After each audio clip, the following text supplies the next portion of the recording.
कुर्ता में कॉलर लगाने का तरीका, कॉलर कटिंग करने का तरीका और ताजबीज पट्टी बनाने का तरीका एक ही वीडियो में बता रहा हूँ, ध्यान से देखिए। पहले इस तरह से यहाँ पर मार्किंग करना है, कुर्ते को उल्टा और ताबीज पट्टी को इस तरह से रखना है और ये वाला हिस्से को इस तरह से रखना है और यहाँ से सिलाई लगाना स्टार्ट करना है। ध्यान से देखिए, एक एक करके मैं आपको पूरे चीज़ बता रहा हूँ। जिस तरह से मैं स्टिचिंग कर रहा हूँ सेम इसी तरीके से आप करेंगे तो आपका कुर्ता भी बहुत अच्छी तरीके से रेडी हो जाएगा। ये सिलाई कंप्लीट करने के बाद यहाँ पर हम एक नॉच लगाएंगे इस तरह से। ये नॉच लगाने के बाद यहाँ पर ध्यान से देखना है, आपको समझ में आएगा। इसको इस तरह से पलट करके अंदर की तरफ पलटना है और यहाँ से इस तरह उठाना है और एक फोल्ड इधर से और दूसरा फोल्ड इधर से करके एक सिलाई यहाँ पर लगा देना है। ये सिलाई कंप्लीट करने के बाद अब जिसमें मैंने बकरम लगाया था इसको इधर से ऊपर की तरफ खींचना है और इस तरह से आपको सिलाई लगाना है यहाँ से लेकर के यहाँ तक। जब तक हम सिलाई लगा रहे हैं आप लोग सब्सक्राइब करके रख लेना हमारे चैनल मोइन टेलर को, ताकि हर दिन मैं नया नया जो ट्रिक दिखाता हूँ आपको सबसे पहले मिलता रहे। उसके बाद पूरे पीस में इसी तरीके से सिलाई को कंप्लीट करना है। ये सिलाई कंप्लीट करने के बाद अभी मैं आप लोग को कॉलर की कटिंग और उसके बाद लगाने का कुर्ते में कैसे लगाया था वो तरीका बताता हूँ। ये देखिए, इसका फिनिशिंग अभी कुछ इस तरह से आ गया। कमेंट करना ना भूले कि आप लोग को कैसा लगा ये आइडिया। अभी मैं कॉलर कटिंग करने का बिल्कुल आसान तरीका बता रहा हूँ। पहले मैं 7.5 इंच का पेपर लिया हूँ डबल फोल्ड का, 1 इंच पर यहाँ पर मार्किंग किया हूँ। उसके बाद एक निशान इस तरह से लगा लिया। ये निशान लगाने के बाद 1 इंच यहाँ पर भी मार्किंग किया हूँ और इसको भी एक लाइन इस तरह से ड्रॉ किया हूँ। उसके बाद यहाँ पर मैंने आधा हिस्सा कर लिया पेपर का।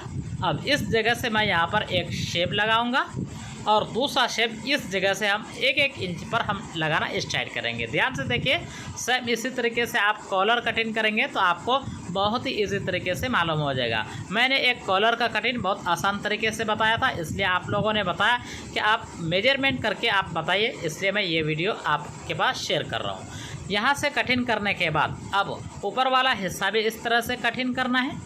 ये कटिंग करने के बाद आपको थोड़ा सा इस जगह शेप देना है। ध्यान से देखिए ताकि आपका नीट फिनिशिंग आ जाए। ये देखिए, कॉलर की कटिंग इस तरह से हो गया। मैं आपको कॉलर अभी लगाने का तरीका बताता हूँ कि कॉलर कैसे लगाया था। तो देखिए, ध्यान से आपको मालूम हो जाएगा।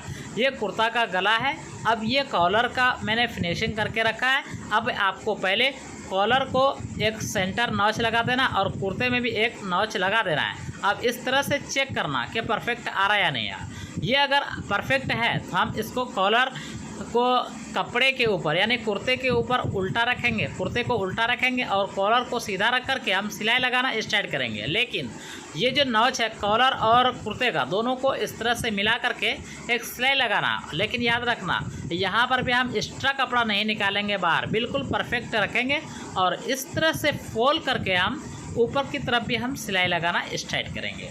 अगर आप लोग को कुछ भी डाउट रहा तो हमारा इंस्टाग्राम आईडी है मोइन टेलर 786। यहाँ पर आप मैसेज करके कॉल कर सकते हैं कि आपको कुर्ते की कटिंग चाहिए या फिर ब्लाउज फ्रॉक गाउन की कटिंग चाहिए, आप लोग कमेंट कर सकते हैं। तो यहाँ पर देखिए, मैंने इस तरह से लगा करके पूरे में मैं स्टिचिंग लगा लेता हूँ। ये सिलाई कंप्लीट करने के बाद अब इसका फिनिशिंग दिखाई देगा। यहाँ पर ही आपको दिखाई दे रहा पेपर में, देखिए मेरा आईडी है मोइन टेलर 786। इसी पर आप मैसेज करके कॉल कर सकते हैं। ये सब आइडिया आपको कैसा लगा एक मरतबा ज़रूर कमेंट करके बताना है।